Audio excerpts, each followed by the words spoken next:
देखें, अब इन्वेंट्री के अंदर मजीद एक और इम्पोर्टेंट चीज ये है कि इन्वेंट्री के लेवल्स को, यानी कि इन्वेंट्री की क्वांटिटी को मैनेज करना, इन्वेंट्री की क्वांटिटीज को मैनेज करना।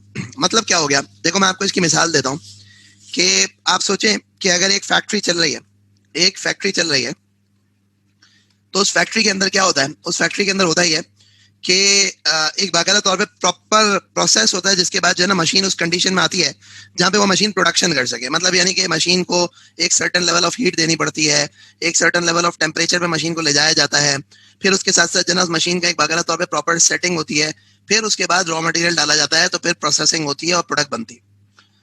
इसकी मिसाल मैं आपको ये दे देता हूँ कि देखें, घर में जब अक्सर और बेशतर नाश्ता बन रहा होता है ना, तो उसमें ऐसा होता है कि जनरली स्पीकिंग जो है ना वो अंडे बन रहे होते हैं, एग फ्राइज हो रहे होते हैं, सही। तो हमारे घर की खवातीन क्या करती हैं, हमारे घर की खवातीन करती को इस तरह से है कि जो फ्राइंग पैन होता है, वो फ्राइंग पैन को जब एक बार गर्म करती हैं, तो गर्म करने के बाद जो है ना उनकी कोशिश ये होती है कि चूल्हे की आंच स्लो कर दें, लेकिन उस फ्राइंग पैन को जो है ना वो चूल्हे से ना हटाएं जब तक कि सबके जो है ना वो अंडे फ्राई ना हो जाए, जब तक कि घर में खाने वाले हर बंदे का नाश्ता ना बन जाए। अगर वो रोटी बना रही होती है तवे के ऊपर, तो जब तक जो है ना वो तमाम रोटियां ना बन जाए तब तक वो तवा बंद नहीं करती। अच्छा, अब देखें, अब सोचें, इमेजिन करें कि अगर जो है ना क्या बोलते हैं कि आपने फ्राइंग पैन जो है ना उसमें आपको बनाने थे 10 अंडे। होगा ये कि आपने जो है ना 6 अंडे बनाए और फिर उसके अंडे खत्म हो गए। तो आप क्या करेंगे, आप फ्राइंग पैन को उठाएंगे, उठा के आप साइड में रखेंगे। क्यों? अगर फ्राइंग पैन ज्यादा देर चूल्हे पे खाली पड़ा रह गया तो भी एक मसला है। क्यों? उसमें तेल होगा, वो उड़ना शुरू हो जाएगा, वो धुएं निकालना शुरू हो जाएगा, वो जलना शुरू हो जाएगा, 500 तरह के मसले होंगे। तो आप क्या करेंगे, आप फ्राइंग पैन को चूल्हे से हटा देंगे। अच्छा भाई, अगर आप फ्राइंग पैन को चूल्हे से हटा देंगे तो फ्राइंग पैन को चूल्हे से हटाने के बाद फिर क्या होगा, फिर वो ठंडा हो जाएगा। फिर जब आप दोबारा अंडे डालना शुरू करेंगे तो आपको 2-5 मिनट फ्राइंग पैन को गर्म करना पड़ेगा, तेल डालना पड़ेगा, बहुत सारी चीजें करनी पड़ेंगी, तब कहीं जाके काम होगा। समझ में आती बात? अब ये एग्जांपल एक फैक्ट्री के ऊपर लगा लो कि एक फैक्ट्री के अंदर जो मशीनें होती हैं, वो मशीनें जो है ना एक फ्राइंग पैन की मानने होती हैं। क्या मतलब बात सारी है कि मशीनों को स्टार्ट करना, मशीनों को जो है ना एक टेम्परेचर के ऊपर लाके खड़ा करना, उसके बाद जो है ना मशीनों के ऊपर जो है ना काम करना, ये तमाम की तमाम चीजें ना एक इंपॉर्टेंट चीज होती है जो करनी पड़ती है। और अगर इसमें दरमियान में अगर रॉ मटेरियल खत्म हो जाए तो एक मसले वाली कहानी होती है। मसले वाली कहानी क्या होती है कि रॉ मटेरियल खत्म हो गया ना, तो रॉ मटेरियल खत्म हो गया तो आपकी जो मशीनें हैं, जो आपकी प्रोडक्शन है, वो सब कुछ रुक जाएगा, वो सारे मामला खराब हो जाएंगे।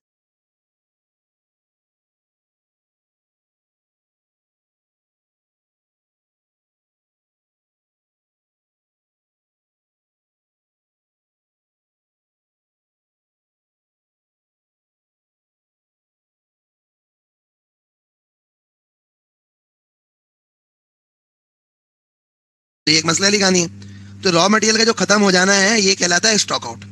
तो हर ऑर्गेनाइजेशन जो है ना वो चाहती क्या है, हर ऑर्गेनाइजेशन चाहती है कि भाई स्टॉक आउट अवॉइड किया जाए। आई रिपीट, हर ऑर्गेनाइजेशन चाहती है स्टॉक आउट अवॉइड किया जाए।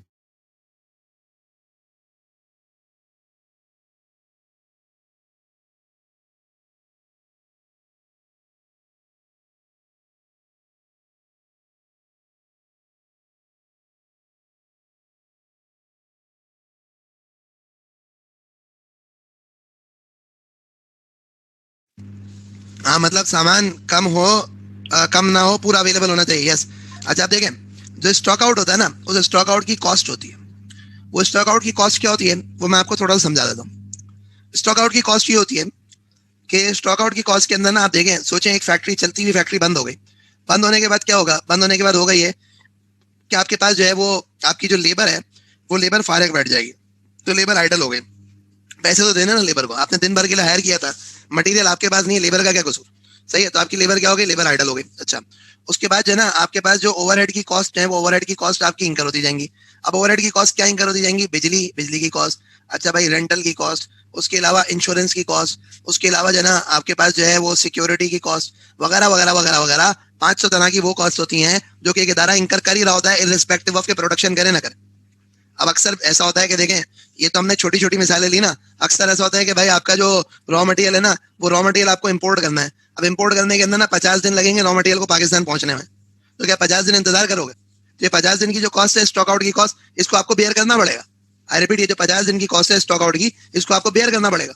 अच्छा जी, अगली बात क्या है, अगली बात, कभी कभार ऐसा होता है कि जी जना वो रॉ मटेरियल का ऑर्डर दिया हुआ है आगे सप्लायर को, वो सप्लायर जना अगर लोकली भी दे रहा है तो 10 दिन 15 दिन उसने लगा दिए। जी, कभी ऐसा होता है कि माल की शॉर्टेज हुई है, आपने पहले से लेबर को एंगेज कर लिया, आपने पहले से जना कस्टमर के ऑर्डर पकड़ लिए, 500 तरह के मसले होते हैं। तो स्टॉक आउट की कॉस्ट में आइडल लेबर की कॉस्ट है, ओवरहेड की कॉस्ट है, फिर उसके साथ साथ जना आपका लॉस कस्टमर भी है। अब आप सोचें ना, आप इमेजिन करें कि ये जो टोयोटा कंपनी है ना, जो पाकिस्तान में भी मैन्युफैक्चरिंग करते हैं, ये टोयोटा वाले क्या करते हैं, टोयोटा वाले करते हैं कुछ तरह से कि ये जापान से ये टोयोटा वाले जापान से CKD किट्स इंपोर्ट करते हैं. आई रिपीट, टोयोटा वाले क्या करते हैं? टोयोटा वाले जापान से CKD किट्स इंपोर्ट करते हैं. अच्छा, क्या मतलब टोयोटा वाले जापान से CKD किट्स इंपोर्ट करते हैं? टोयोटा वाले जापान से CKD किट्स इंपोर्ट करने का मतलब ये कि गाड़ी जो है ना वो पूरी जो है ना वो यानी डिसमेंटल्ड गाड़ी इंपोर्ट होती है. यहाँ पे आके ये मैन्युफैक्चरिंग प्लांट थोड़ी है, ये तो असेंबली प्लांट है. ये कोई मैन्युफैक्चर थोड़ी करते हैं, ये तो सिर्फ गाड़ी को जोड़ते हैं. आज से कोई साल पहले, 12 साल 15 साल पहले की बात है, जापान में जो ना जलजला तूफान ये सब कुछ आया था जिसको कहते थे सुनामी. वो सुनामी आने के बाद ना जापानीज पोर्ट्स वोर्ट्स तबाहकारियां हो गई थी. जापानीज पोर्ट्स वोर्ट्स ये सब कुछ बंद हो गए थे.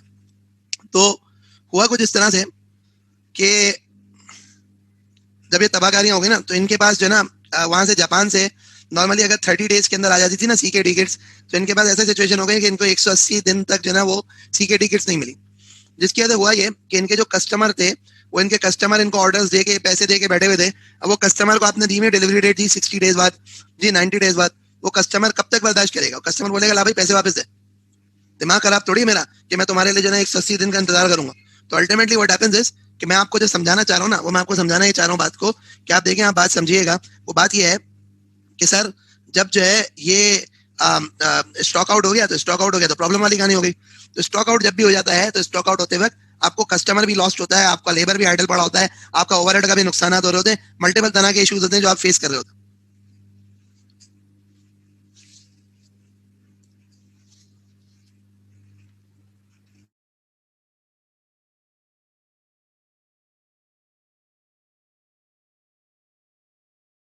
अच्छा भाई, अगली बात.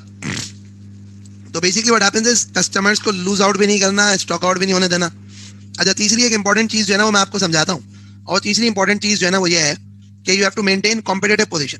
What you have to do? You have to maintain competitive position. Now competitive position maintain करने का मतलब क्या होता है? मतलब ये होता है, देखें, आप मार्केट के अंदर जब ऑपरेट करते हैं ना, तो मार्केट के अंदर ऑपरेट करते हैं तो यहाँ पे कोई ओपन मार्केट नहीं है. आपके हजारों कॉम्पिटिटर्स मार्केट के अंदर मौजूद है. आई रिपीट, आपके हजारों कॉम्पिटिटर्स मार्केट के अंदर मौजूद है. और वो हजारों कॉम्पिटिटर्स जो है ना वो सो नहीं रहे, वो जाग रहे हैं. आप अगर अपने कस्टमर्स को टाइमली गुड्स नहीं सप्लाई कर सकते, आप अपने कस्टमर्स को टाइमली चीजें नहीं सप्लाई कर सकते, तो अल्टीमेटली होगा क्या? अल्टीमेटली होगा ये कि आपके कॉम्पिटिटर सप्लाई करेंगे. मैं रिपीट करता हूँ, अगर आप नहीं सप्लाई कर सकते तो कौन सप्लाई करेगा? आपके कॉम्पिटिटर सप्लाई करेंगे. तो अब इसमें बात सारी है कि हमें कॉम्पिटिटर को तो मौका ही नहीं देना. हमें कॉम्पिटिटर को तो मौका ही नहीं देना.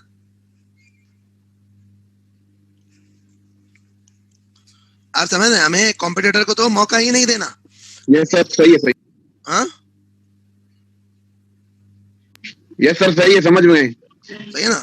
तो बेसिकली व्हाट हैपेंस इज, जरा समझिएगा.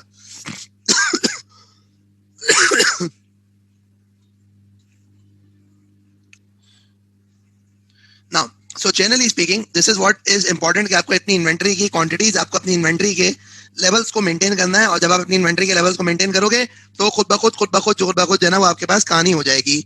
सही.